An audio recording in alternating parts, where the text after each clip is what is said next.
How do I use my barbecue leftovers to make tailgate food that everyone's gonna love? Let me show you.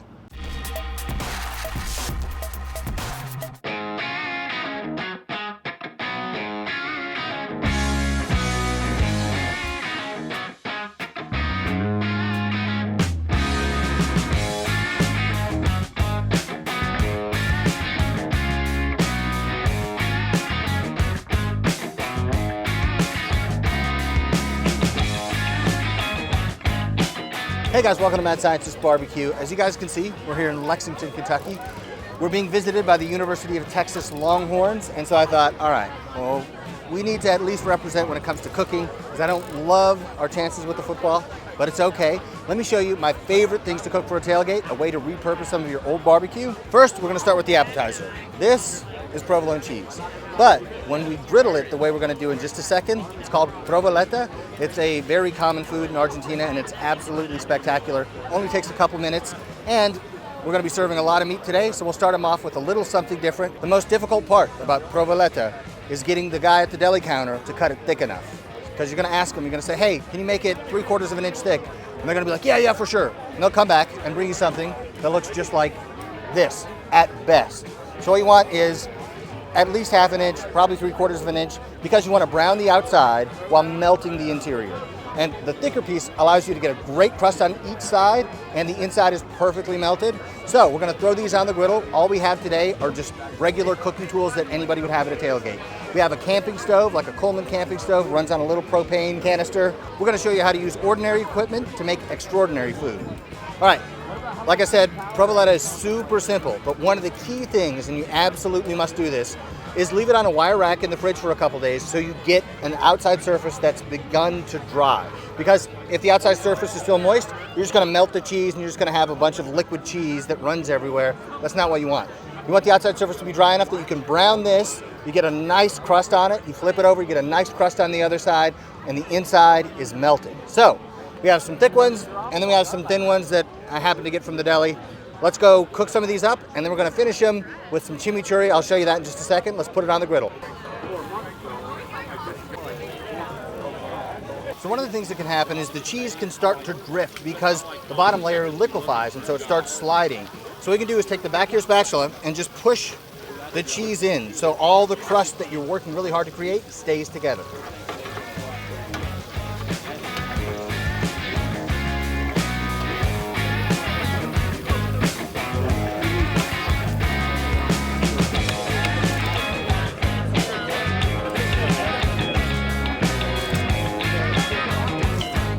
All right, so we cut the provoletta after it cooled just a little bit so we can make nice, good cuts. And then, shout out to my buddy Al Fragoni. If you want to use the Al Fragoni chimichurri mix, highly, highly, highly recommend it. Your life will be easier and better. And so now we're just gonna add some chimichurri to the top, and that's it.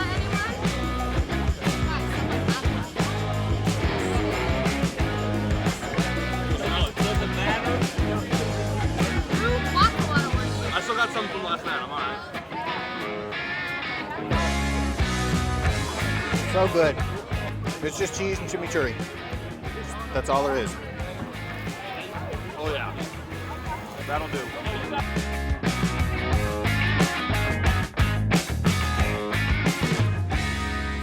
All right, as you guys can probably hear, everybody's a few drinks deep at this point, and now is the time to unleash the Dubai taco. So for tailgate purposes, I take out the Middle Eastern spices, I simplify it. I'm just using ground brisket, and so it's another way to repurpose your barbecue habits, is take that trim, grind it up, turn it into ground beef that you can use for any number of different purposes. Use it for sausage, anything you want. For me, Dubai taco is gonna be awesome. It's like a smash burger with a crispy taco shell, melted cheese inside, and a very special sauce that I've been sworn to secrecy to protect. It'll be a little bit spicy. It'll be obviously beefy. We'll have crunchy taco on the outside. Let me show you how it's done. Hey guys, before we jump into the Dubai taco, I want to tell you about the Solution XL that you see right here. It is a larger, bigger, better, improved version of the Solution. Actually, it's the same design, just larger, so if you need more space, this might be the ticket. It's available on the website now, so you can order it, have it shipped to your home. Also the Solution XL, also, the t-shirts, and the Mad Scientist Barbecue Aeration that I just used at the Open Fire Meetup. People love that thing, so if you want to order one of those, all on the website. And even better news, right now, if you use these codes that you see on the screen, you can get a discount that we're going to extend through Black Friday. So this is our Black Friday deal. If you want a discount on one of these, now's the time, because they won't be discounted in the spring, because it's when everybody's buying smokers. So if you want to get one, if you want to get it quickly, and if you want to get it for a discount, right now is the time. So check it out on the website. And now back to the video. First, 4 ounces of ground beef. We pre-seasoned this with a little bit of salt, pepper, garlic, and a tiny bit of seasoned salt. Now we're going to put these on. So unlike a traditional smash burger where you use wax paper to press down the meat, and the reason you use wax paper is because you want it to unstick from the meat really easily. But in this case, we're not going to use wax paper at all. We're going to use a tortilla. If you have fresh made, even better. These are just from Kroger, but you put it on top of the patty, you press it down so that the patty matches the outside surface of the taco itself. At that point, you allow the sear to take place, and then you flip it over, you add your cheese, you fold it in half, and you crisp the tortilla itself. So you have crunch, you have the soft meat on the inside, you have the melted cheese, as well as the spicy, kind of rich, tangy sauce that we have in the OG Dubai taco sauce. So let's get to it.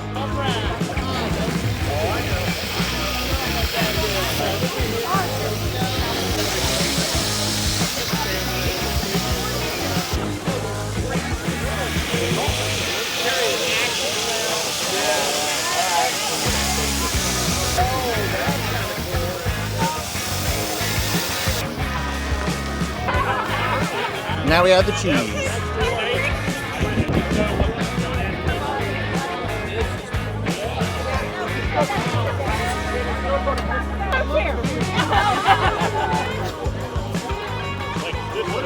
And sometimes you run out of propane. And so for the sake of authenticity, shout out to my guy Todd and Kyle for being on the spot, ready to replace the propane so we can keep cooking these tacos. Okay. Oh, I smell it. Good. Yep, you're lit, you're lit.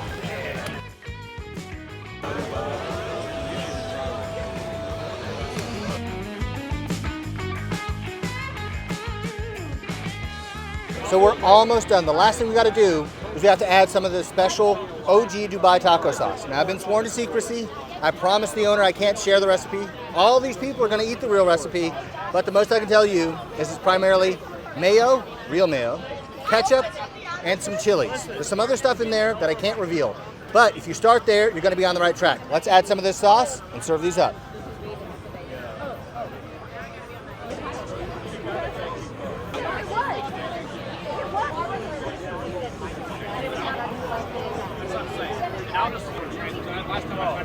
So at a tailgate, there's a lot of drinking going on. And when you've been drinking and you just have that thing where you're just like, I want something salty and I want something that's going to be greasy and delicious, this fits the bill. You get the crunchy, you get the salty from how you season the meat, you get the great sear on the patty on the underside, and you get cheesy. All the stuff you want, this is it. And then that spicy sauce kind of brings it all together. It's truly spectacular. Let's cut these up.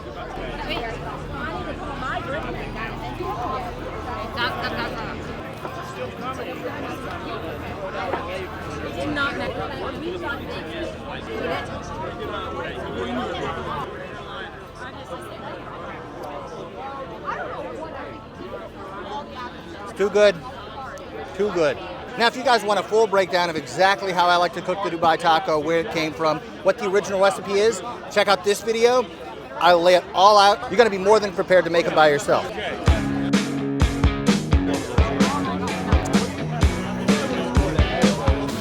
So we're working as a team seamlessly.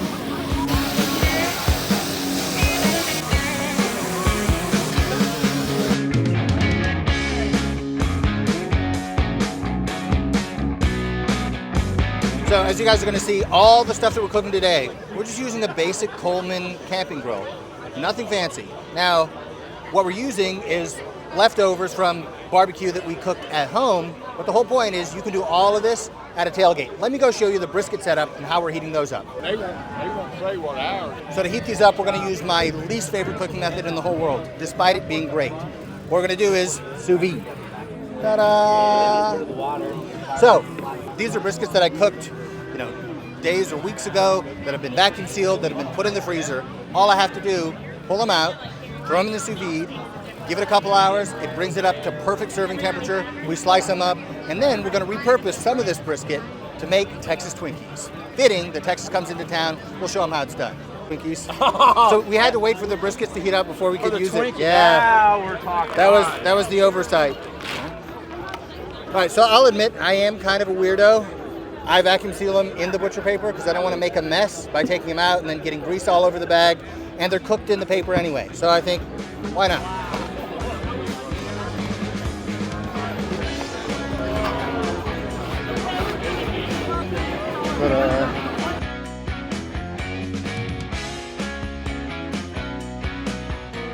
This is just leftover brisket. All we did is heat it up. Now we just slice it.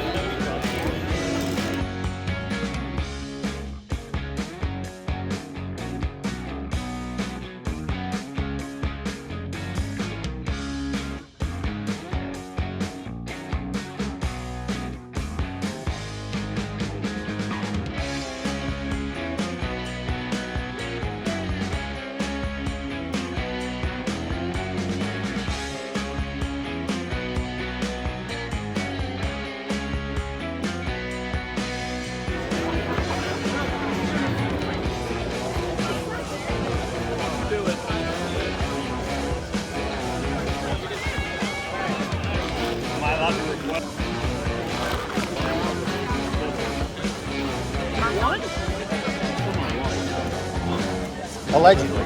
No, it is.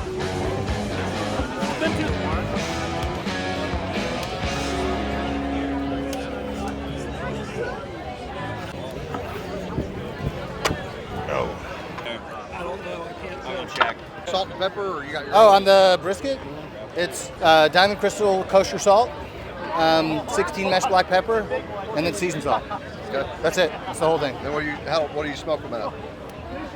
Usually start them at like 200 for the first 2 hours, then like gradually move up to 225, add more logs, then up to 250 after another couple of hours, and then probably 275 plus to the end. So at the 6 hour mark, I want to be at 275. And maybe, depending on how they're looking, I might push it closer to 300, maybe 290, something like that. That's not an offset smoker. If you're using like a pellet grill or something like that, you probably want to subtract 30 degrees from all of those temps on the way up. Yeah. All right. Yeah. Very good. That's it. Delicious, man. Oh, great. Yeah. Thank you. Appreciate it. Hey, Con, could you grab me one more brisket? Yeah. All right, thank you. Do you want me to break down how I slice these up? Does that matter to you? Yeah. Okay. I'm doing it this way. You can ask any questions that pop up into your head. So we have the thinner end, the thicker end. This is the flat, this is the point. And I always start on the flat just because it's easier and where the separation is between the two sides. So we're gonna slice this one this way. And then once we get to about here, we're gonna slice 90 degrees. And where that separation is sometimes difficult to judge. For me, I would guess it's probably, I'll make a mark. I'm guessing it's gonna be right there. But we won't know until we actually start slicing. Once you see a lot of muscle on top, because it'll be a layer of muscle, a layer of fat, and then another layer of muscle. Once we see that, then we turn it. So Did you do that because the grain changes slightly? yeah, there? so it's actually Okay. two muscles in one. Got it. So this is like the pectoralis major and like pec minor, but in cattle it's called like pectoralis profundus and pectoralis superficialis or something like that. So you have the this on the bottom and the grain runs this way. This one on the top, the grain runs this way. Yeah, okay. And so because this is the more desirable part, we Right. want to make sure we cut against the grain this way. 100%. So usually I'll cut off this end. And because this is the leaner part of the brisket, like it's not dry, but it needs all the help it can get. So I cut this big, thick chunk and then cut them into kind of cubes because they'll dry out as a slice pretty quickly. And then I just do something like that. Done. And then I keep slicing. So if the brisket is a little tough, in this case it's at a kind of a little bit of a low temp, I'm gonna slice it a little thinner, so the tenderness will be about right. If it's kind of falling apart, you can slice thicker and counteract it that way. Yep. So if you ever go to a barbecue joint and they give you super thin brisket slices, it's probably because the brisket was undercooked. Okay, so now I'm starting to see the two muscles on top of each other. Yeah. And I want to do one more. Oh, that's where the mark was. All right, so my prediction was pretty good. Yeah, you were within about an eighth of an inch. Yeah, so now, because I'm starting to see this, I want to separate this. What I do on this end is I take a big chunk, which is weird because all of that in the top half is my favorite part on the whole animal. And so you can just peel it apart. And this should be juicy and smoky and all the stuff we want in barbecue. And then I cube these up. This is basically trash. It's gonna go, I'm gonna tear off the meat and those will go in the Texas Twinkies. Did you guys get to try burn end? I did. I'm gonna have another one right now Yeah, since for it. you're holding it right in front of me. Delicious. Okay. Man. Delicious. How long ago did you start cooking the brisket? Oh, I cooked the brisket on like Tuesday or Wednesday Right. this week. Okay. So it's Yeah. just been stewing. Well, so for the video purposes, like what I'm trying to show is, if I'm gonna run a smoker fire, it doesn't matter if I'm cooking one brisket or 20, it's the same amount of time. Right. Yeah. And so I usually cook more than I think I need, then I vac seal it, throw it in the freezer, Right. and then whenever an occasion arises where I would need it, I just pull it out and heat it up. Heat it up and then Yeah, you're good to go. and it stays good for, So when you I don't cooked know, it months. Tuesday, Wednesday, did you throw it in the freezer or? I let it cool for about an hour Right. at room temp, then I put it in the fridge, vac seal, and then I go to the freezer. Okay. So you. So what's that your way. thought process out of the freezer then? Oh, freezer. So I have a commercial freezer and a commercial fridge at home. So what I do is let it cool for an hour, put it in the fridge. Next day, open the door to the fridge, and then place directly in the freezer. Right. But coming out of the freezer, what's your process to? Oh, thaw it sorry. out? So that's what you asked about. The exact opposite. I open the door to the freezer, and I stand in one place, and I put it in the fridge. How long does it take in the fridge? So that fridge, it circulates a ton of air, so it thaws a lot faster than just like a regular kitchen fridge. For me, it's done in about 24 hours. Okay. So if I do it Thursday morning, by Friday morning, I expect it to be thawed. So a kitchen fridge would probably be another 6 or 8, 10 hours. you Probably think? something like that. All right. Yeah. Provoletta's done and served. You're a hero, Kyle. We got one brisket left. Cool. Whoa, really? Yep. I got. Went through a lot. Yeah. I'm glad we brought everything. Yeah. Me too. All right, we'll hold that one in reserve. If we need it, we'll use it. Okay, but we can start for the Texas Twinkies. Just pull out the fat. Pull Like, out what you want me to pull out. yeah, pull out the seam fat.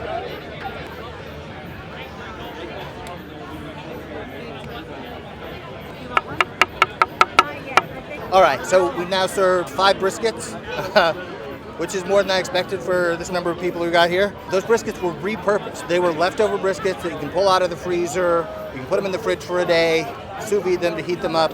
Super, super simple, and it has that flavor of a 14-hour barbecue cook. So really spectacular for not a lot of effort on a day like today. Then you can take all the offcuts, things you wouldn't serve as slices, and we can shred this, and we're gonna use it for our next recipe. We're gonna show you how to make Texas Twinkies. I'm just gonna pull these apart. You can do this with pulled pork, you can do this with beef ribs, you can do this with basically any barbecue meat you've cooked to tenderness. And we're gonna mix it with cream cheese, and then we're gonna shred some Vermont sharp white cheddar. We're gonna stuff jalapenos, wrap it in bacon, and cook it. This was phenomenal. Oh, great, great. Glad you liked it. Thank you.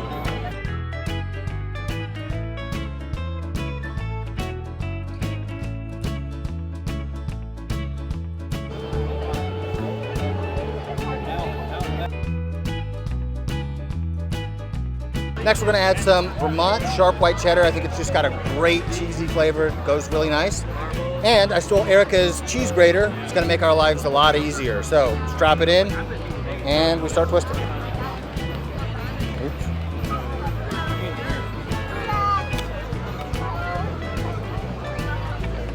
Ta-da. The last thing that we want to do is we're going to add a little bit of season it all.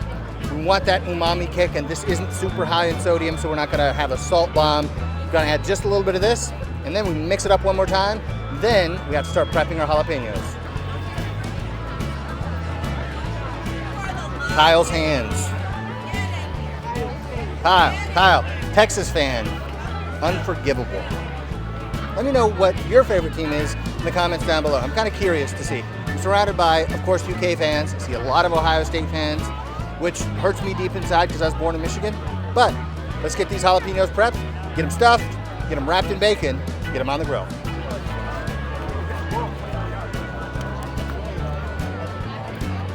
What we're doing right now is we're taking these jalapenos, we cut off the top, we're gonna core them.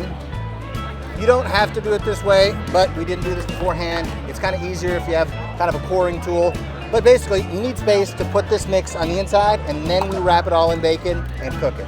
Very simple, but extremely delicious. All right, now that we have chopped the top off of this thing and poured the inside, we're gonna use this filling and fill it up as much as we can. It helps if you have some kind of like small spoon or something like that, but we're just gonna have to do it by hand today. All the way through? Yeah. You got it. And now we just have to wrap it in bacon. I found it easier to lay it down on the cutting board and roll the thing, and then we're gonna use a toothpick to hold it in place. And because we're kind of limited with what we can do as far as grilling, what we did is we took an aluminum pan, we added Wagyu beef tallow to it, and we're kind of shallow frying these in that tallow so we can really cook the jalapeno through and get the bacon crispy. Because the griddle top that we have, it'll get one side crispy, but the space in between isn't really gonna crisp up. I'm talking about the bacon wrapped around the outside, because when you're conducting heat, you're gonna get whatever's touching the metal nice and crispy, but because there's not really much convection, you're not really gonna cook the bacon that's not touching on one side, or when you flip it, touching on the other side. So let's wrap this up and then we'll show you how to cook them.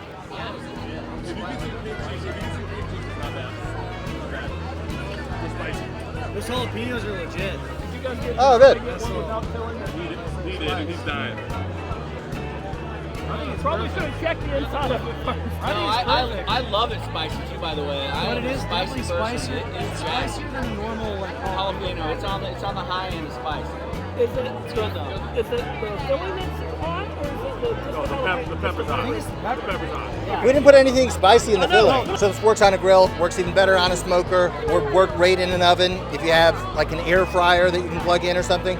But this is still gonna taste really good cooked in this tallow.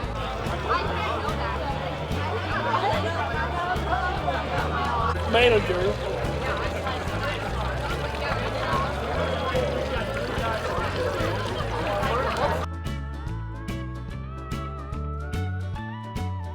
So when the bacon on the outside gets the level of crispy that you want and the skin is blistered, you can be reasonably certain that the filling is going to be hot, the bacon is going to be crispy, and it's going to be really good. The last batch we did, we just got the feedback, those jalapenos were pretty spicy.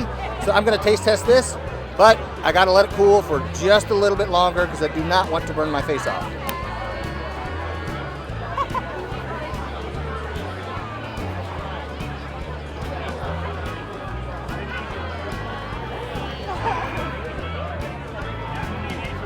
Whatever, dude.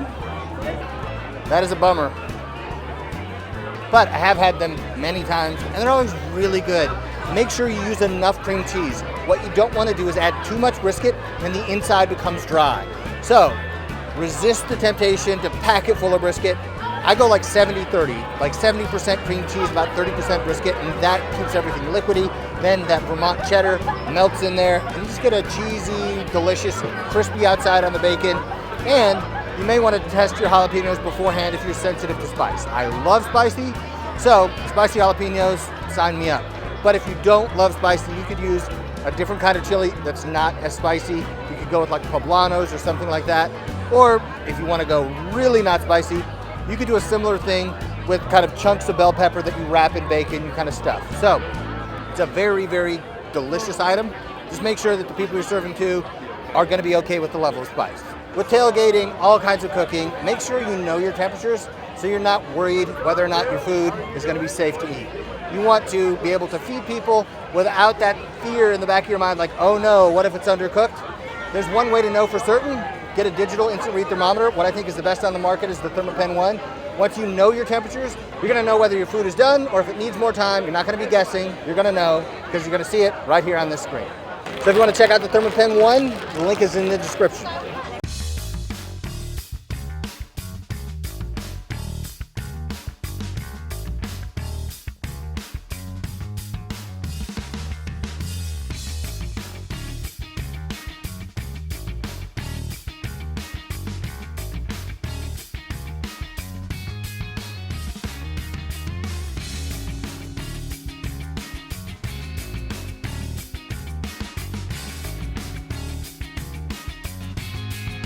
Somebody want to burn in? Of course.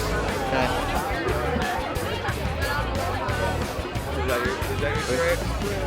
So I'm like, well, she's a college kid. I was like, I know what I'm going to do.